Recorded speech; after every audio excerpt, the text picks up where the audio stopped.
Looking at the whole of the global south, debt servicing amounts to twice that of education spending and 9.5 times that of health spending, 13.5 times that of social protection spending. And for the small group of countries reporting climate spending in their UNFCCC, the UN Framework Convention on Climate Change, the nationally determined contributions debt servicing is 32 times as high as climate spending. So every dollar that goes into repaying foreign creditors is a dollar not spent on health, on education, social protection, and climate. So debt is about development. You cannot separate debt from life, right? And we're not even talking about the gendered and racial impacts of sovereign debt. Those things. So when one thing changes, another thing changes. The gross national product does not allow the health of our children, the quality of their education, or the joy of their play.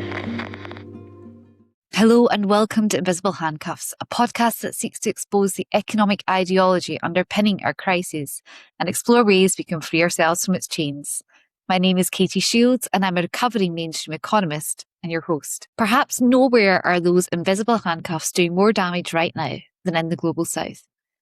That's my conclusion after talking with this week's distinguished guest, Bhumika Muchhala, political economist and senior advisor at Third World Network, as well as part-time faculty at the New School in New York. In this in-depth conversation, Bhumika talked about the problem with Eurocentrism in economics, and specifically its impact across much of Latin America, Africa, Central and Southeast Asia, a region commonly termed the Global South, but which is home to somewhere between 80 and 88% of the world's population.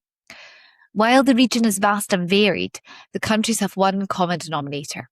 Most are former European colonies. But while the violence and looting of political colonisation may be over, Bhumika argues that it has been replaced by economic colonisation, no longer imposed by military might, but by the ideas and ideologies that prevail in economics textbooks, theories, models, and by extension in the international trade and financial institutions so critical to Global South development.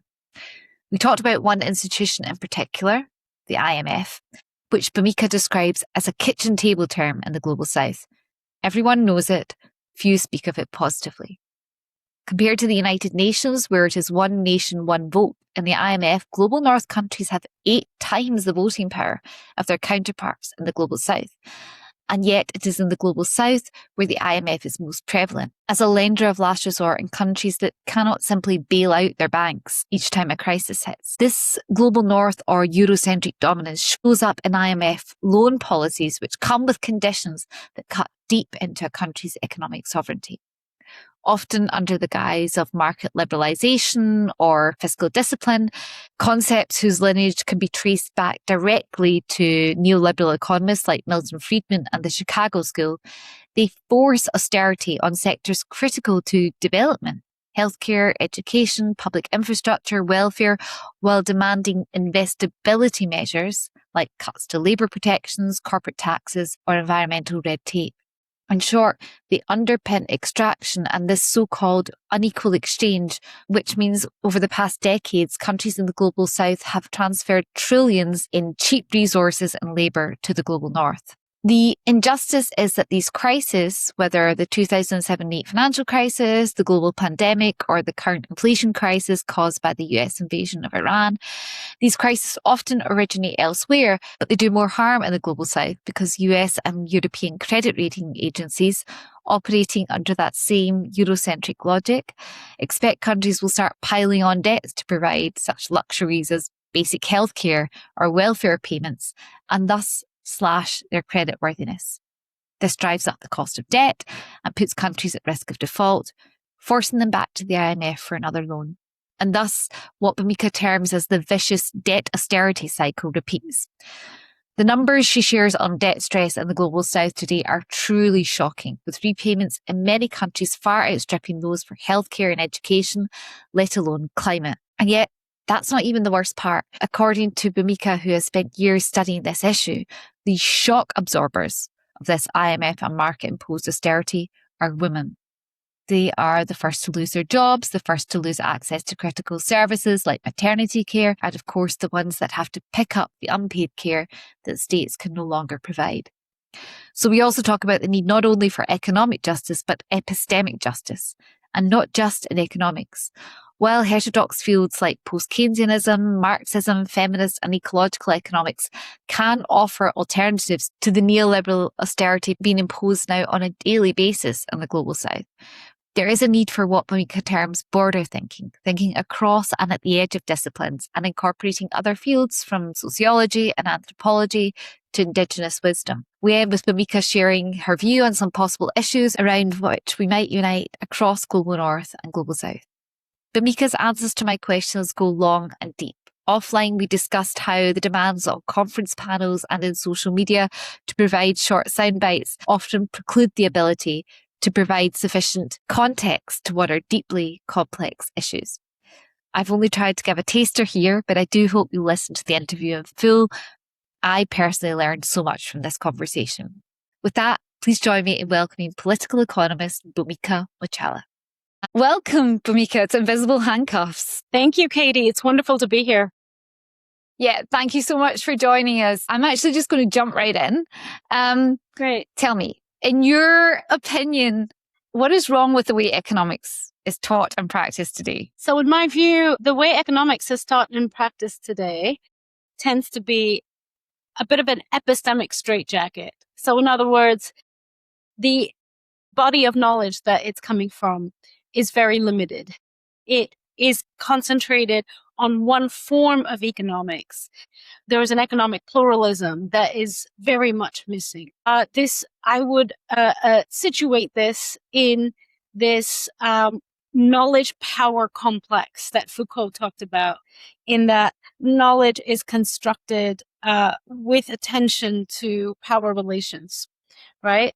And there is a genealogy that produces systems of thought. And a starting point is to recognize that neoclassical economics and, in fact, neoliberal economic thinking is one out of many forms of economic thinking. It is, in many ways, a very singular idea of economics based on supply and demand, quantitative methodologies, and it really has an origin in the European context of supply side economics that, has characteristics of linearity, Eurocentric modernity, technological superiority, and oftentimes intentionally even obscures, marginalizes, erases, neglects a conscious engagement with a pluralism of economic knowledge, methods, and practice. So, for example, we have feminist economics and ecological economics. We have Keynesian and post-Keynesian economics. We have development economics, structuralist and Marxist economics. So where neoclassical economic theory will say that societies are made up of rational and selfish individuals that concentrate on their, on their preferences. Risk is calculable. It is mathematically determined, that choices, exchange, and consumption are the most important determinants, and that the free market will just automatically, naturally almost, self-correct inefficiencies, right? So what would heterodox, such as feminist and development and Keynesian economics say?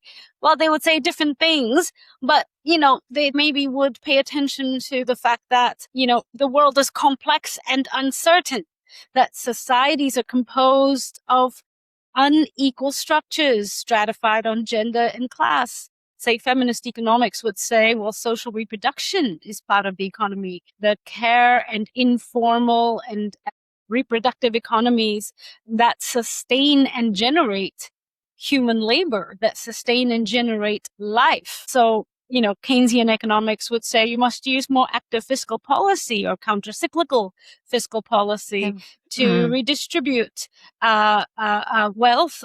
Development economics might say we need to diversify economies away from, the kind of singular extraction enclaves that in vast vast parts of the global south or developing countries, economies are not diversified in large measure due to the historical legacy of colonialism, where, several centuries of colonial rule have created plantation economies or extraction economies rooted in entire countries being dependent on mining or cash crops, which naturally, because of the economics of terms of trade, have lower revenue attached to primary commodities and natural resources, from rubber and timber to coffee and cacao to fruits and vegetables, cut flowers, and very labor intensive,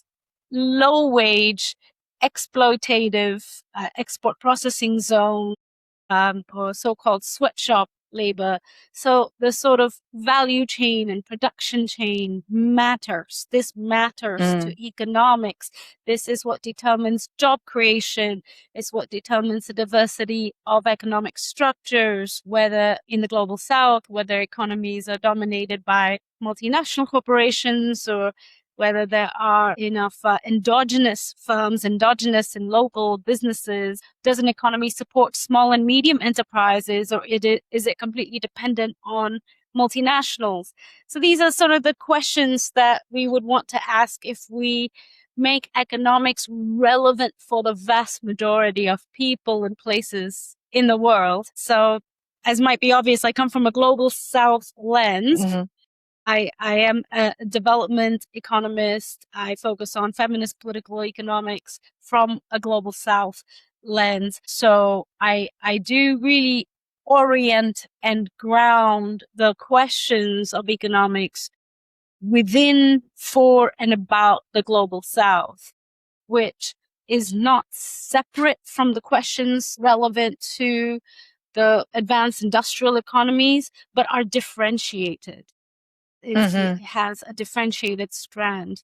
But in essence, all economies are made up of human society. So the questions are in many ways grounded in a certain degree of shared universal realities. Okay. Thank you for that amazing, very wide-reaching intro. So I think there's so many things that I'd like to pick up on and also to get to where you came into this and the type of economics that you're practicing. But maybe just if I can summarize a few points and then we can maybe drill down a little bit. So you're talking about the fact that this need for a differentiated lens. So the economics that we have today, and that's also part of the research that we're doing and what we're trying to highlight with this project, is that we have this very homogenous economics, which kind of has no tethering to history. It has, all economies are kind of assumed to be the same. They're, you can trade and there are no colonial legacies. There are no power differentials. But of course, these things really matter. Maybe if we can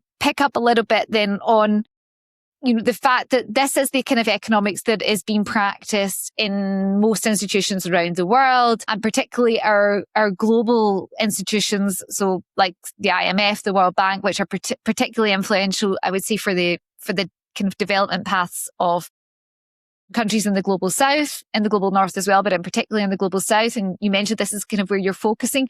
Can you talk a little bit about then how this manifests? What are some of the implications of this neoclassical or neoliberal economic lens that is kind of projected onto these economies or through these kind of major institutions? Yes, absolutely. Thank you for that question, Katie. It's absolutely on point. I think it's necessary to ground this analysis of the problem of neoclassical economics for the global south within a historical reality, within a historical and political context. And I think I'll focus on two aspects, that of unequal exchange and that of international financial subordination, to just flesh out how neoliberal and neoclassical economics, through the genealogy of the Chicago School of Economics, takes shape. So I think the first starting point, if I may, is to really go to the advent of neoliberalism to understand how global inequalities are shaped. So neoliberalism, it is a very coherent political and economic construction. There is a kind of popular understanding that it was created or really came about during the debt crises of the 1980s, during the Reagan-Thatcher era, beginning in the late 1970s. But a lot of literature in international political economy and global governance really situates the origin of neoliberalism in the geography of the Western Europe during the interwar period of the 1920s and 1930s.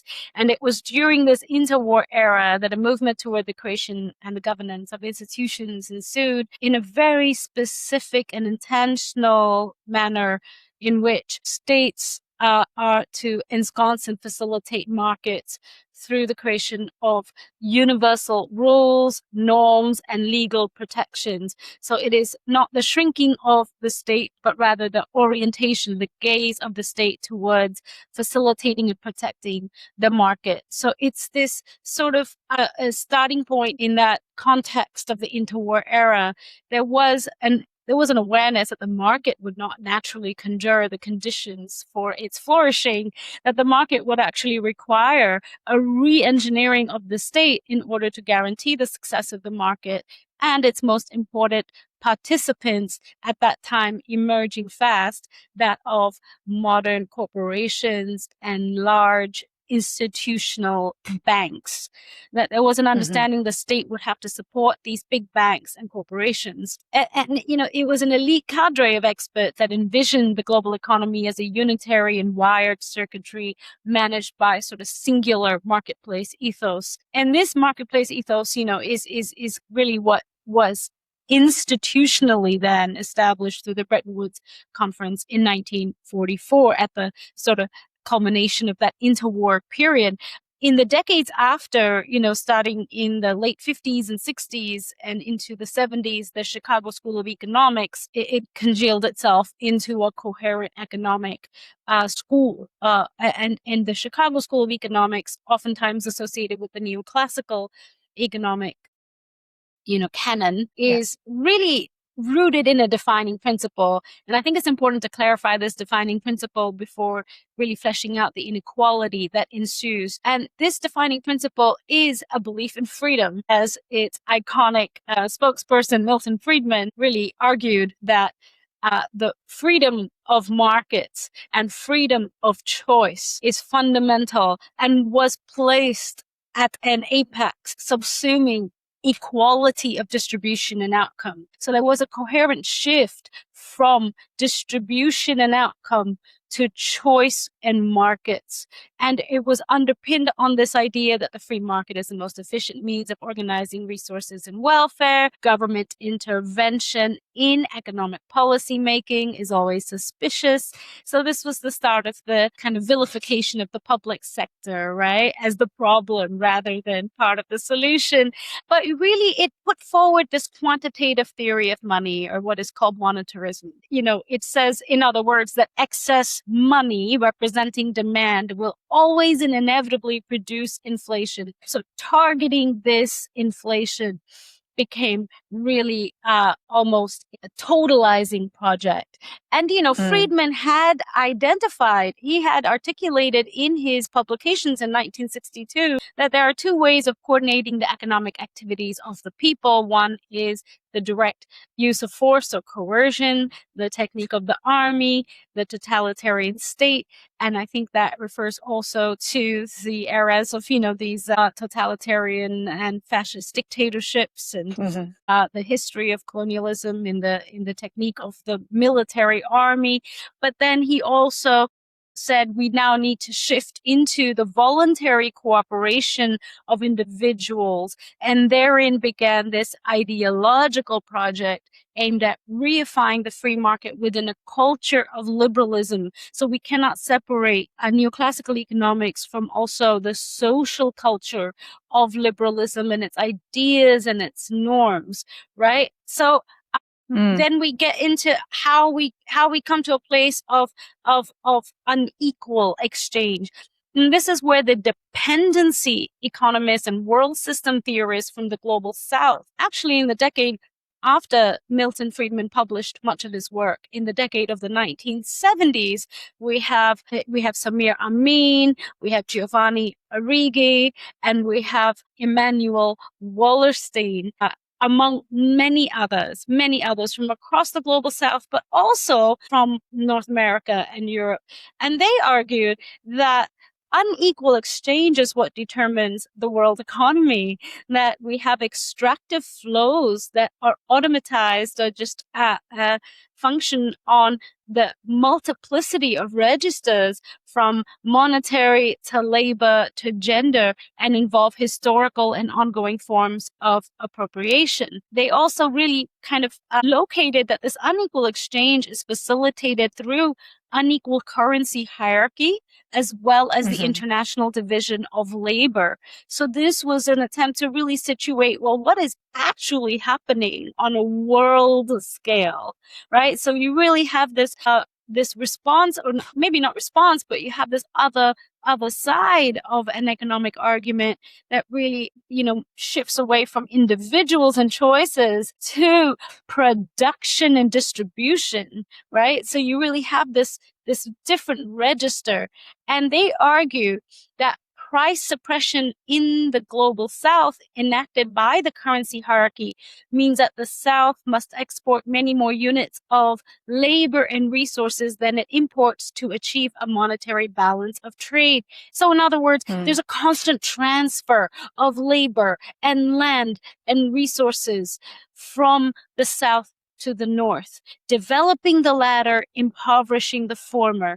This is what led to the publications of Walter Rodney in the 1970s, the development of underdevelopment. This is what led to this sort of ideas of how the rich world stays or gets richer, how, poverty is maintained. And the implication is that there is a hidden transfer of value from the south to the north, from the periphery to the core.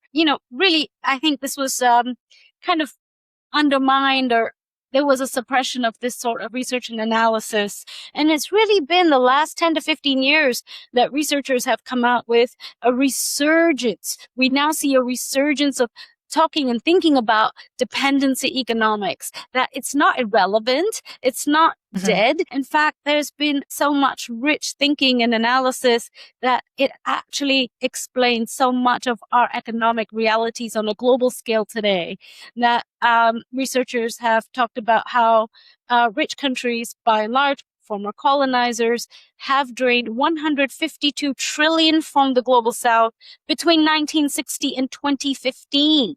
So these are recent times. This isn't the 19th century, or early 20th century.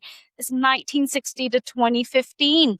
And they've outlined how is this happening. It's happening through tax evasion by multinational corporations. It happens through the interest rates that developing countries pay creditors on debt financing, which are on average 3 to 5 times higher than the cost of capital for rich countries, because of the way risk is calculated based on the singular criterion of GDP, not in terms of economic dynamism, not in terms of the actual agility and potential of an economy or its vast reserves of labor and talent, of potential, of human development. It's based on GDP. And this is primarily executed by the epistemic community of international financial markets, by and large governed by unelected, private, unaccountable actors such as credit rating agencies.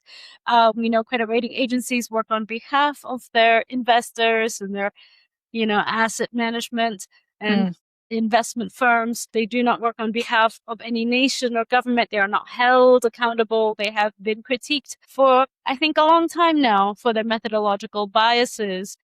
But in essence, we have a financial system that is very intentionally designed. And this is where I would like to just conclude on this essential process or mechanism that many in the critical international political economy field term international financial subordination. So what do we mean by international financial subordination? Sounds like a mouthful. Essentially, is forms of penalization, domination, and hierarchy expressed in and through money and finance. And the effects are that of penalizing developing nations disproportionately. So whenever there's an exogenous shock, whether it's COVID, whether it's war and inflation, whether it's supply side shocks, whether it's a climate disaster, it will affect developing nations disproportionately. Their cost of capital will go higher.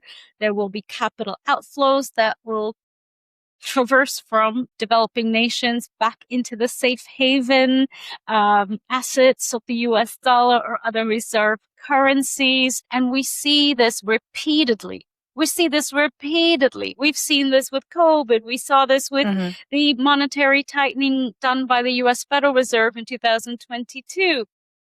So why is this so critical? It's critical because this financial subordination facilitates the geographical transfer of value across world markets.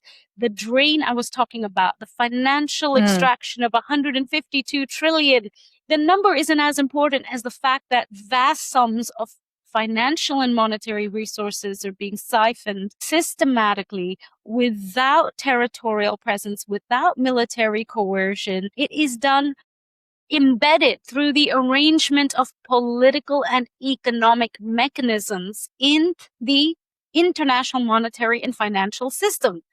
So specifically, the free movement of capital. Very few countries dare to enact capital account regulation, or in other words, capital controls to regulate the panic exit, the hot money flows of capital that rush out of developing nations that then create currency crises and cost of living crises. When capital flows out, the currency immediately depreciates.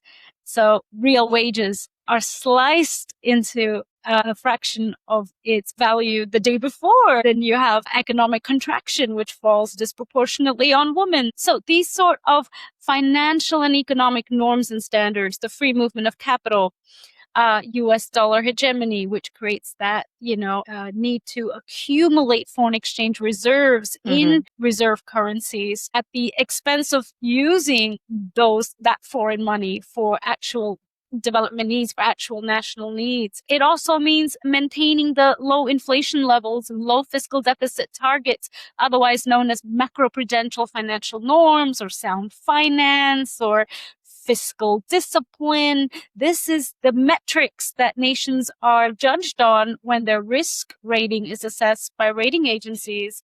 And it also means other things that are maybe not so monetary, such as the regulatory environment, the regulatory regimes of taxation, environment, and labor. We know there's a race to the bottom.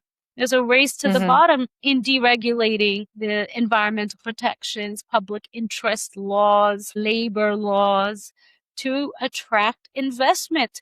And this is where I think the theoretical aspect comes into play, where critical theorists illustrate how the narratives, the imaginaries, the representations, knowledges, and technologies to construct the global South as investment destinations, to construct the South as investable.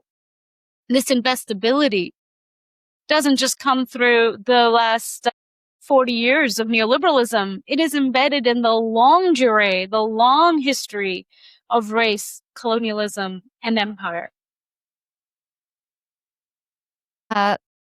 Yeah, thank you. There's so many elements that I wanted to pick up on as you were talking, but maybe just a couple of short reflections, because you mentioned, that we're seeing a resurgence now in sort of more critical, whether it's critical development studies, bringing up this topic of sort of decolonizing economics. I studied development economics. I thought I studied development economics at university. I don't think I studied the development economics that you're describing or that you're engaging with, right? So it was very much about, countries need to open themselves up to trade, comparative advantage, fiscal discipline, as you said, make yourself investable. And I even went on then to work in this kind of area where we were doing exactly that. We were ranking countries based on investability. So do you have weak trade unions, low taxes, ability to move money in and out? As you said, no capital controls. But maybe just to also kind of come back on a couple of those things, can you explain a little bit more what sort of the key mechanisms are? I mean, you mentioned as well, more recently, what has happened in actually many countries in the global south now getting further into debt, right, because of things like pandemics. And they're responding, I guess, kind of to markets, right? They're responding to the needs to be investable, but also in some cases, also rules that are imposed on them through likes of the IMF. So can you talk a little bit more about what some of those rules, those mechanisms are? Thank you for that question, Katie. It's an absolutely relevant follow-up to fleshing out some of the specific mechanisms, right? I think it's important to contextualize debt just very briefly, although it's a huge, huge topic, and it's really center in the global economy in the last many years. I think we need to understand debt as perhaps the fulcrum of inequality on the global scale. Sovereign debt as a phenomenon is systematically reproduced by what I had fleshed out in terms of the international monetary and financial architecture. Yes, debt has skyrocketed in the current era. In fact, since the pandemic, there has been a historical increase in debt. This has taken shape in many ways, but I think one of the key aspects of the sharp rise in debt has been the fivefold increase of private creditors, right? There's been a massive increase in private creditors from the global financial crisis in 2007 and 8. So, just since the global financial crisis, debt payments to creditors have skyrocketed. In 2022, aggregate debt in the developing world stood at a 50-year high. So it was stood at a generational high. In middle-income countries, even sovereign debt was at a 30-year peak, and 60% of low-income countries, or in other words, the poorest countries in the world, were in debt distress and high risk of debt. So, you saw a wave of defaults. Sri Lanka defaulted on 51 billion of debt in 2022. In 2023, Ghana suspended external debt payments. That was followed by Lebanon, Suriname, Ukraine, and Zambia. And the rise in debt servicing across the South has a direct, correlation to the decrease in public expenditure and public investments, including climate investment across the global South. So, we need to look at the debt crises in relation to its development impacts, the cost of the debt servicing. In 2024, debt servicing amounted to approximately 25% of total government spending across all developing countries. In the African continent, debt servicing or repaying the debt was tantamount to approximately 38% of total government revenue for an average across the African continent. Looking at the whole of the global South, debt servicing amounts to twice that of education spending and 9.5 times that of health spending, 13.5 times that of social protection spending. And for the small group of countries reporting climate spending in their UNFCCC, the UN Framework Convention on Climate Change, the nationally determined contributions, debt servicing is 32 times as high as climate spending. So every dollar that goes into repaying foreign creditors is a dollar not spent on health, on education, social protection, and climate. So debt is about development. You cannot separate debt from life, right? And we're not even talking about the gendered and racial impacts of sovereign debt. So I think it's important to situate debt here. Now, when sovereign states restructure their debt, whether through the G20 process, the IMF process, they are required by creditors to have an IMF loan in place. So a sovereign state that is debt distressed cannot even begin the dialogue with the creditor committees. You have the Paris Club of Creditor Committee, which represents nation official creditors or state creditors. But then you have bondholder committees, which represent private creditors. And these discussions on restructuring the debt cannot even begin without having an IMF loan in place. Now, the International Monetary Fund is the world's lender of last resort. And it is a single lender of last resort due to political choices and that have very intentionally prevented the creation and establishment of more than one lender of last resort. There were many attempts in the past, for example, during the Asian financial crisis of 1997, 1998, where Japan had proposed an Asian monetary fund, to complement the IMF's role as lender of last resort. This was blocked by the U.S. Treasury. Just really clarify that, the International Monetary Fund is the only place for the financial assistance for debt-distressed sovereign states, which is inherent to the structure of the world economy, right? The differentiated production structures and the currency hierarchy. So the developing world is going to have chronic balance of payments problems because the value of its exports and its labor are so much lower than the nations that it imports from and the nations that it trades with, right? So the role of the International Monetary Fund is paramount in the global South.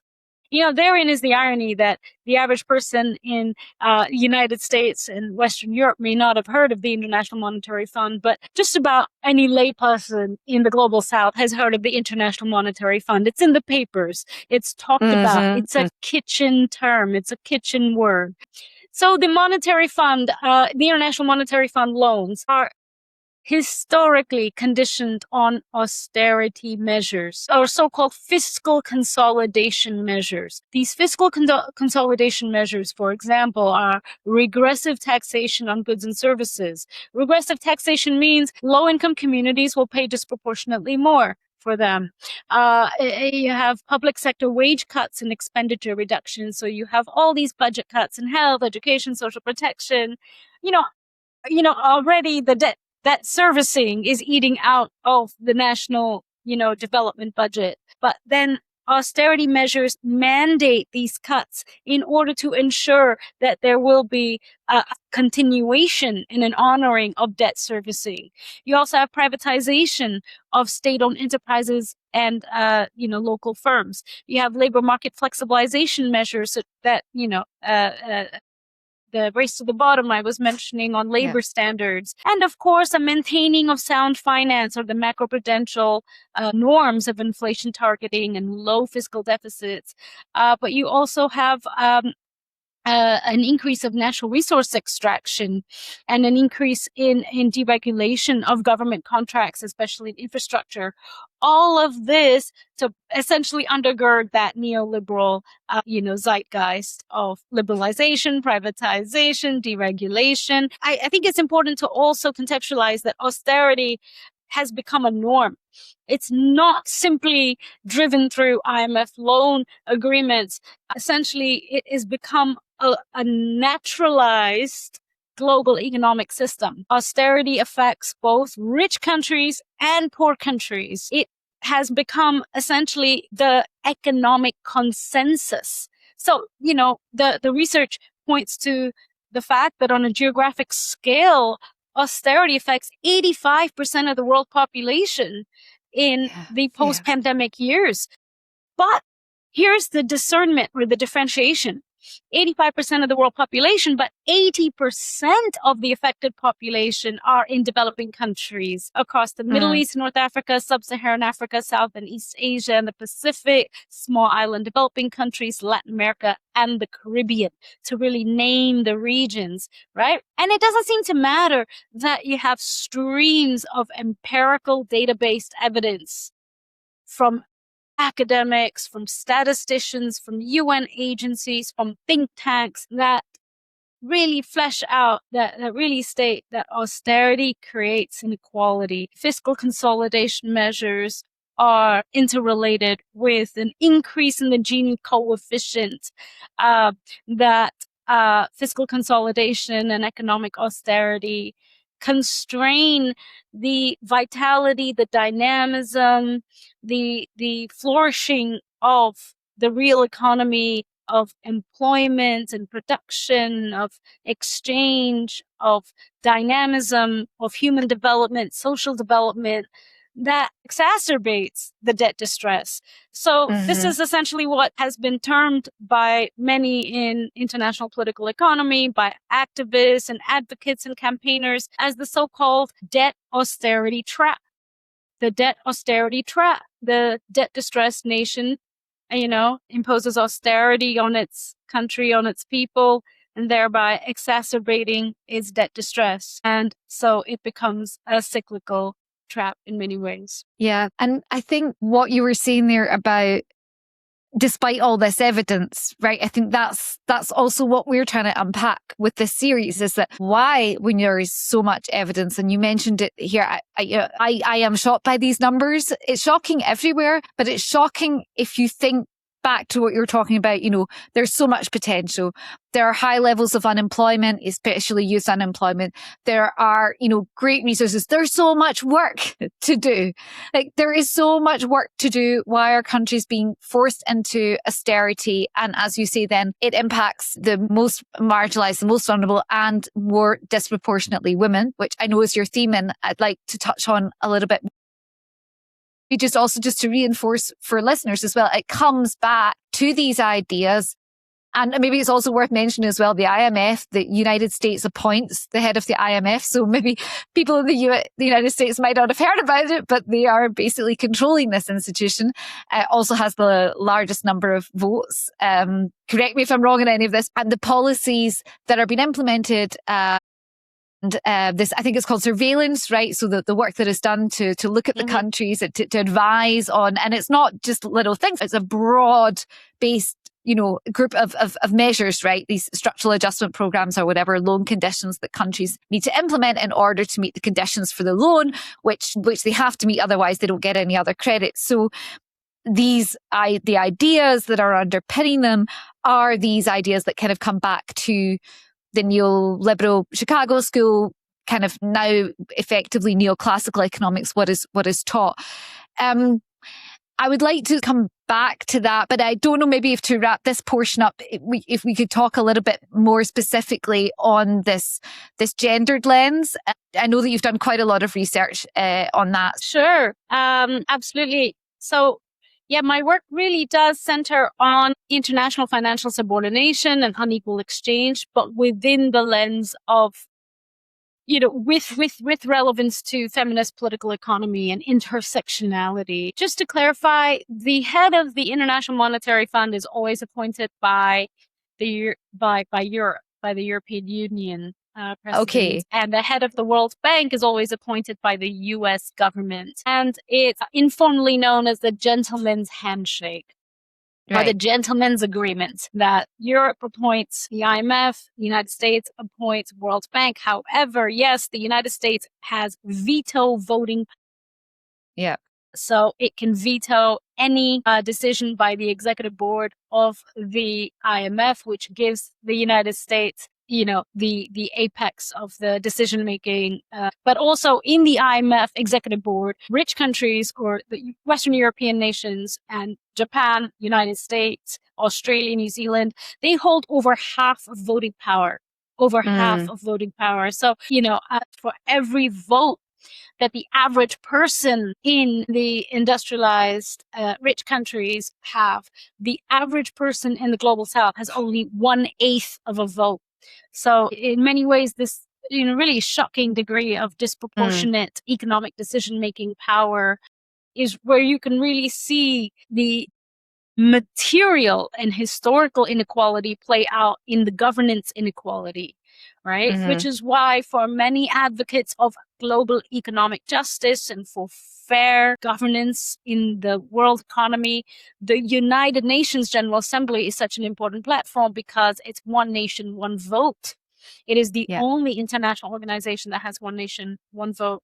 But to move into, where we talk about the lens of feminist political economy, well, we're talking about what I have termed and written about, and many others as well, gendered austerity. So gendered austerity, and by the way, it's not simply about gender, but it's about intersectionality. So it's about that nexus, the crossroads of gender and race and income and geography. So when we say gendered austerity, we are talking about the intersectionality where women and girls and racialized communities are not only adversely affected by fiscal consolidation or economic austerity measures, they become the involuntary shock absorbers. They become the involuntary shock absorbers in the sense that fiscal consolidation measures, austerity measures, they already expect there will be a de facto absorption and also a facilitation of the public services and goods that the state is now not able to provide. This gap will be met by the free labor of the social reproduction economy, right? And this is the key lens of a feminist political economy analysis situates the social reproduction economy as a part of the whole economy. It critiques the fact that economic analysis and theorization omits the social reproduction economy. And it's not just about how the social reproduction care economy provides for and buffers the shocks, but it is that human labor, and in fact, the economic system as a whole, is generated, sustained, and reproduced by social care economy, right? So it must be included in the assessment or in the understanding of the economy. It is not separate. It is not separate. It is not the hidden iceberg under the water holding up the production economy. It is hidden, but it's part of the economy. It's part of the economy. It shouldn't be under, it shouldn't be hidden, it shouldn't be invisibilized. It is part of the economy. So it's understanding that when we talk about economic systems, we're only talking about part of the economic system. Right? We're only talking about what we see as the waged and production. We're not seeing the reproduction, the unwaged. So the central point of contention is that the underlying organization of economic, social, and political systems that prioritize growth, that prioritize financial profit, not only neglects or omits social reproduction, but it actually expects, it is actually designed on the assumption that the care economy will facilitate its profit making. So I think that's a shift from just saying that the care economy will pick up the slack. It's saying that there is an assumption the care economy will subsidize and facilitate its project of accumulation or its processes of accumulation. So when we talk about gendered austerity, we talk about this triple jeopardy. The triple jeopardy is diminished access to essential services, loss of livelihoods, and increased unpaid work and time poverty. So diminished access to essential services, well, these are the budget cuts in health, education, social protection, loss of livelihoods. Any economic contraction will result in women being disproportionately affected by job losses, the first to be cut, the last to be hired. We know that from so much documentation of the gender wage gap and gender discrimination in labor markets. But we also know that the increased unpaid work and time poverty means that, in any economic crises, and there was a really critical research during the Asian financial crisis where we could see how women's unpaid work and time poverty, meaning the lack of time, the depletion. There's been fantastic recent work in feminist political economy on the depletion economy, in the sense that women's participation in the labor force is leading to a state of depletion because it doesn't reduce the work at home. It doesn't reduce the social reproduction work. It actually adds on. And the paid work is usually exploitative and low wage, and the unpaid work at home leads to an overall state of depletion. So this is really what we mean by gendered austerity. And when we talk about the 3 R's, right? 3 R's of redistributing the care work, of recognizing the care work, and of reducing the care work. Redistribution, recognizing, reducing. I think there may be a couple more acronyms sort of added onto this, but essentially the point is that this is not easily possible in the face of the cultural, the legal, and the economic obstacles. I think also a last point that I do think is important to mention that often gets omitted even in feminist economics analysis. And thankfully, it is the anthropologists and the sociologists that work on economic systems that really uplift and visibilize this historical conjuncture that the history of social reproduction is rooted in the economic violence against women that characterizes the history of capitalism. And by economic violence, we're also talking about cultural tropes and cultural confines. So, for example, we have, almost universally, there are binary gender sex tropes or stereotypes steeped into almost all cultures where women's work is not viewed as labor.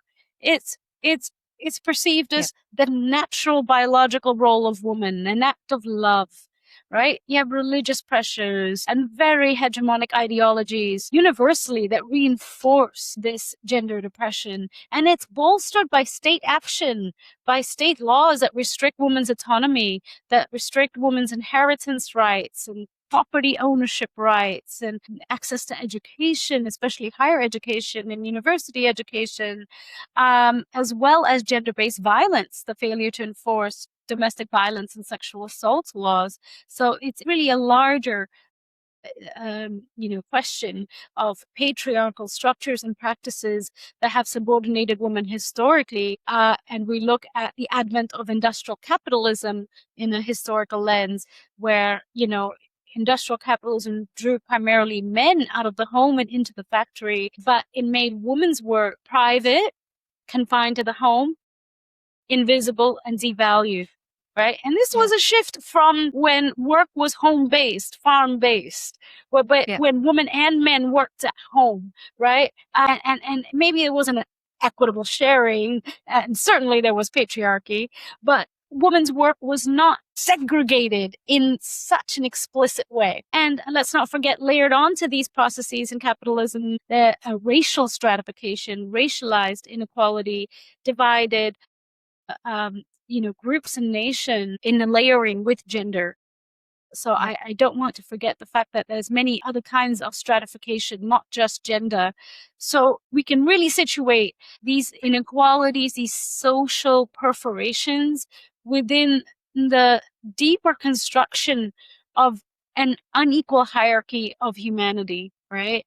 Gender is located within this larger unequal hierarchy of humanity. It's not just a feminist question. We don't have to, I think oftentimes race and gender and class are separated in very superficial ways.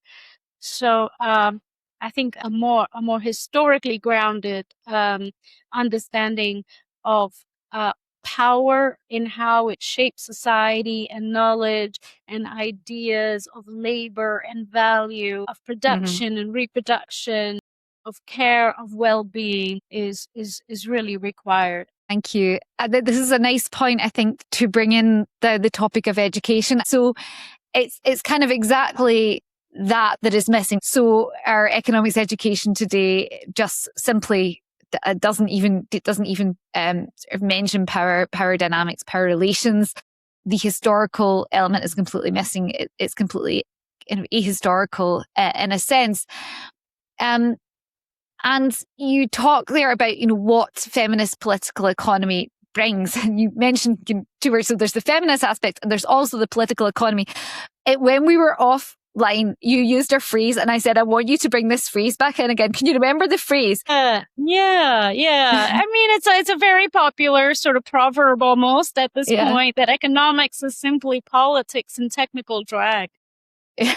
So economics is simply politics and technical drag. But I mean, it's not an objective science. It's simply not an objective science, not in the way that, nuclear physics is, or, a human anatomy. It's not a physical science. It is a social science, and social science are constructed of ideas and beliefs and theories, right? That are shaped by the political interests. So oftentimes we talk about how based on your objective, you can create an economic analysis, right? You've got conservative, orthodox economists, and you've got a more progressive economists, both using econometric modeling to show the argument they are making, right? So thereby it is a social science that is undeniably, inextricably connected to the political ideas, or let's just say the ideas, the interests, the ideas and interests. Yeah. And to pick up on that and how it then relates to feminist economics in particular and feminist decolonial economics, that and you've written about this in some of your papers, the way that it is marginalized, right? Just to step back for people listening just to the problems that we're facing, right? And the fact that things are getting worse. Inequality is rising, and inequality across genders is also rising. And this is a really core issue. And yet the people working on it and whose voices really need to be brought in are being marginalized by the very, science of economics. So can you talk maybe a little bit about how you got into this? And one of the hats that you wear is faculty of the New School in the United States, which is, I guess, got its own kind of story, and it's maybe a bit unique. Can you kind of talk about your journey into this, and also what you're doing, and what also makes the New School maybe perhaps different to other faculties that are working on economics? Sure. Just a clarification, I'm part-time faculty at the New School, and I am senior advisor and political economist at the Third World Network and Independent Policy Institute. I think it's important to contextualize the historical process of epistemic power, right? Certain knowledge systems are held superior to others, right? We teach certain things in the universities and the classrooms. A lot of what is taught is what has been published. A lot of knowledge has not been published. In fact, historically, a lot of knowledge systems are not written down, right? They are oral, or they are in everyday life practices. The question of epistemic injustice is not just that we have such a singularity of pedagogy and learning and teaching, and that doesn't include pluralism, but epistemic injustice is also about how many knowledge systems from indigenous communities, from non-Western communities, from marginalized communities, from queer communities. It's not just about geography, it's about power, invisibility. There are many knowledge systems that are simply not even considered knowledge, right? You have many philosophical knowledge systems that are just relegated to esoteric theory or esoteric philosophies or esoteric spirituality. They're not considered knowledge. So even, for example, say Taoism or Sufism, it's not knowledge. It cannot be taught with the same rigor as, say, a certain foundational texts of sociology or anthropology. It's relegated to a spiritual belief system. So, what do we consider knowledge? How do we decolonize knowledge? How do we bring more justice into epistemology or knowledge making? Because what is seen as knowledge then has power over our ideas, over our cognitive worlds, right? So this is sort of where the critical theorists talk about cognitive empire and epistemic power. So I've been researching and writing over the last, I would say, 8 to 9 years now on this question of epistemology and of this question of epistemic delinking. And epistemic delinking really starts with asking, can we decolonize our knowledge systems and our understanding of the world within the same genealogy of thought and texts that produce the hegemonic forms of knowledge? So how do we delink? How do we turn to other ways of knowing, right? So, what does this involve? This epistemic delinking. So some ideas in brief are geographical historical knowledge that would say, hey, we need to look at the perspectives of marginalized societies and their voices. We need to look at history. We need to historically contextualize. We need to look at how much of our knowledge systems are rooted in Eurocentrism. Eurocentrism, not necessarily as specific to Europe, but about modernity and Western civilization, or this idea that Western capitalism and development is the only option, is the one reified goal, saying, hey, no, it is not the only option. It is just one option.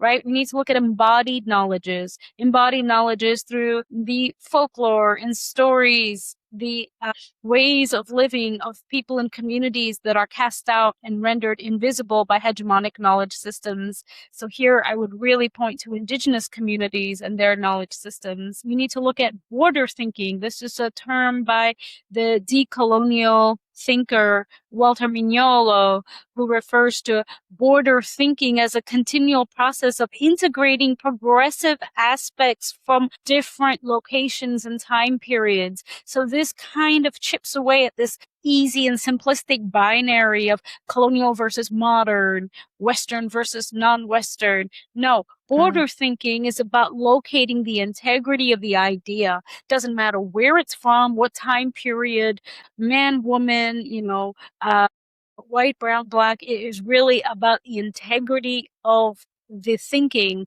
And border thinking also then kind of disturbs or disrupts and it unsettles the sanctity of one particular discipline.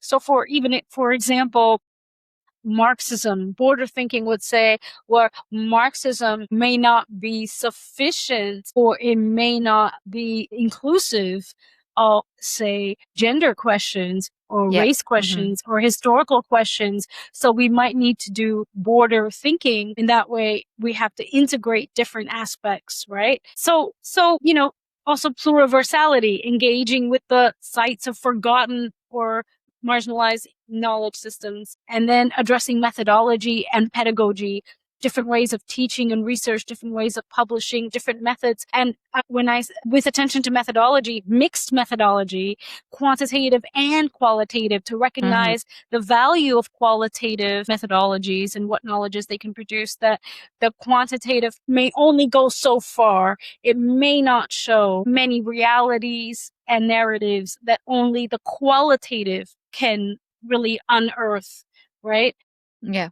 And in this, also to uplift the work and the knowledge of social movements, that social movements have historically acted in these intersectional border thinking ways. If you look at the civil rights movement, the suffragette movement, the race justice movement today, the decolonization movement, the climate justice movement, all kinds of economic inclusion movements, they do not have a rigid identification of disciplines. They are naturally and organically transdisciplinary, right? And intersectional.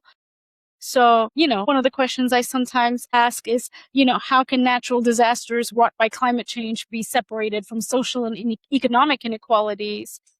How can we talk about, structures and institutions without also talking about lived realities? So we need really an entwinement of both, knowledge systems and ways of life, ways of doing, being, thinking, and seeing.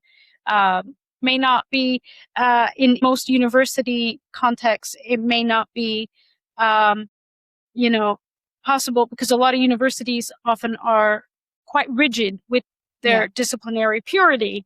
And so the interdisciplinarity is a real challenge in the university system. At the New School, where I do teach, there is a lot more space for interdisciplinarity. However, many progressive universities and institutions around the world are facing budget cuts. are facing considerable budget cuts, not just budget cuts, but also erosion or changes to their departments, to their programs. So, at the new school, we have a restructuring process going on where some of the progressive departments and programs are being significantly altered or being significantly disrupted and harmed. And this is happening, I think, across the world, but particularly I believe, in the UK and the US, where progressive departments are being impacted. And it's not surprising given the political era of authoritarianism we are in currently. So this is the time to really start thinking about ways of pedagogy, thinking, research, writing outside the university as well. We must create other homes for knowledge. And in fact, you had said earlier that you did not learn a lot of this in development economics when you were in university. Well, I went to the London School of Economics. And I studied development economics and development studies, and I did not learn any of this. A lot of this I learned through my own self-designed and self-initiated work in my PhD process at the New School where I did my PhD, but also independently in my work as a global economic justice advocate, as a policy researcher, as an author. It's through my own initiative and through my own work. And I will openly say that a lot of the processes of learning and transformation and education taking place today are outside the university, through podcasts such as yours, through webinars and panels, through virtual plenaries, through all kinds of, accessible discussion sites. So on that note, thank you for doing this and for creating such a critical space of conversation. Thank you, Bhumika. And I'm really conscious of time. That there were so many other questions I would love to have got to, but I think I heard, I have one child in the background. I think I heard one of you, your daughter maybe as well. But maybe I just want to pick up on a couple of things, and maybe if you have time for like one or two closing questions, if that would be possible. But are you okay? Maybe I want to just pick up on a couple of things that you said though as well, because we're going to dig into this in future episodes as well. I'm going to be talking specifically also about this neoliberalization of the university, right? Because as you picked up on, it's particularly in the UK and the United States where we're seeing the progressive, just as we were getting some more progressive ideas into universities, they're being eroded because of budget cuts, because of rankings, because students are loaded with debt and they need jobs that are going to pay the bills, and they're not necessarily going to do the kind of, going to follow the kind of studies that are so needed. So I fully support what you said there about, we're going to need new channels of education, right? And I'm also working on this, and you're working on this as well. And I know you also described yourself as a scholar activist. I think I mentioned before as well, kind of offline. This is an exploration. So I don't know where this is going to go, but I see the need to tackle also the discipline of economics as it is right now in the universities, because this creation of ideas, the hegemony of these ideas, is what is behind the decisions that are being made in the IMF, in governments, in the Federal Reserve. And so, and these ideas are so ingrained. So, I don't know if you have feedback for us, or what do you think other people could do, whether it's in our project or other people that are listening to this, and what are some things that you think need to happen, and what role could people that are listening to this perhaps play in that? This is the question at hand. This is the question of our era. This is the question of our era. And I think, we just look around, there is so much happening. It's just not happening in very mainstream and highly visible ways. It's not on CNN. It's not on the front page of the New York Times. It's not on BBC Radio. It's not on your night telly news.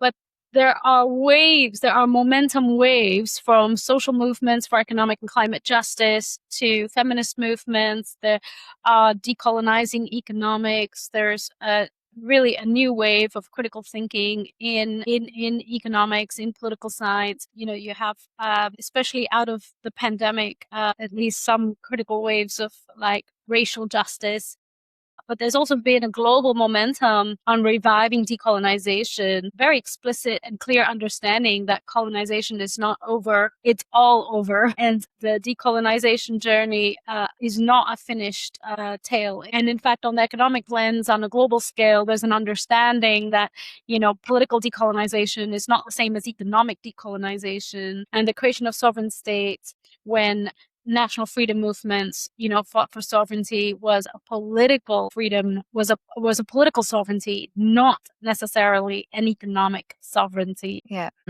And that doesn't mean that, many parts of the global south, especially the, middle income countries or the BRICS countries, have been able to, say, from Brazil to China, have been able to really develop their own economies in very substantial ways. It's not denying that. It's not denying that there has been some, creation of middle class and economic wealth. It's really questioning the distribution and the equity and, the question of, profit for whom, or wealth for whom, or development for whom, or economic growth for whom.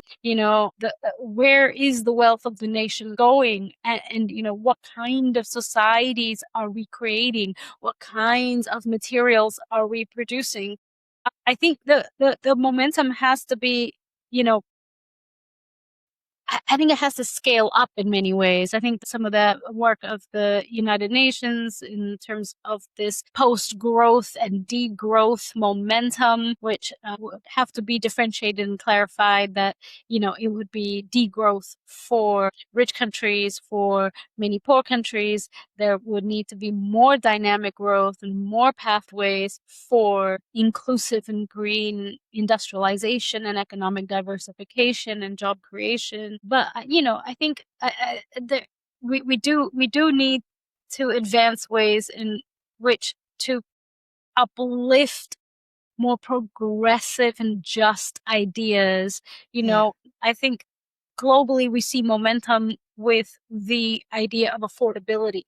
Affordability connects to the pocketbook politics on an everyday level. It's so relatable. It is absolutely visceral. It's tangible. And it opens the door to the questions of economic policy, of economic ideas, of economic distribution. So we must look for more entry points, accessible, universal, tangible entry points. Affordability is one, climate is another. Climate is affecting all nations everywhere, but of course, disproportionately developing countries in the global south, they are hit disproportionately harder because the infrastructure and the legacy of poverty and underdevelopment makes these nations more vulnerable to climate disasters and less able to respond. But also, most of the financing for climate is based on debt creating loans, right? So we have this debt and climate cycle and trap as well. So sovereign debt, climate, affordability, these are all entry points. These are doorways toward advancing this discussion and advancing this movement. Essentially, I think we need a rigorously global movement toward social, economic, climate justice in ways that do not differentiate the social vis-a-vis the social contract of health, education, the welfare state, the social provisioning, the social equality, the economic in terms of production, employment, economic sectors, the dynamism and the health and vitality of local businesses, of entrepreneurship, of fair distribution of resources, and climate in terms of the ecological boundaries, the planetary boundaries that, donut economics and ecological economics points to. So I think this new ways of thinking and doing and being, looking at how we can really galvanize media, especially independent media, but also the corporate media, how we can further podcasts and virtual forums, but also how we can embed progressive ideas into culture. I do believe the channel for change on the street, like the street level change making is through culture. It's through music and movies and social media and dance and just everyday street culture, the way in which we are talking and relating, the conversations at coffee shops, the spoken word that poets are reading, the plays in theater, the topics in movies, the teaching, and what we're talking about around the kitchen table. So let's not forget culture. In all the economic talk, we oftentimes forget that it all starts and begins with culture. And I think that that's a wonderful way also to end this. Thank you for reminding us about that. Thank you so much for your time and everything that you're doing. This was really, really informative. Yeah, thank you so much, Bhumika. Thank you, Katie. Thank you. You've been listening to Invisible Handcuffs, Unchaining Economics, hosted by me, Katie Shields, with music, art and production by Philip Melchers. If you've enjoyed this episode, please consider liking and following us on YouTube or your favourite podcasting platform, and by subscribing on our website at invisiblehandcuffs.com, where you can also find the show notes to this episode and more about the project. With that, thank you for listening, and I hope to see you next time.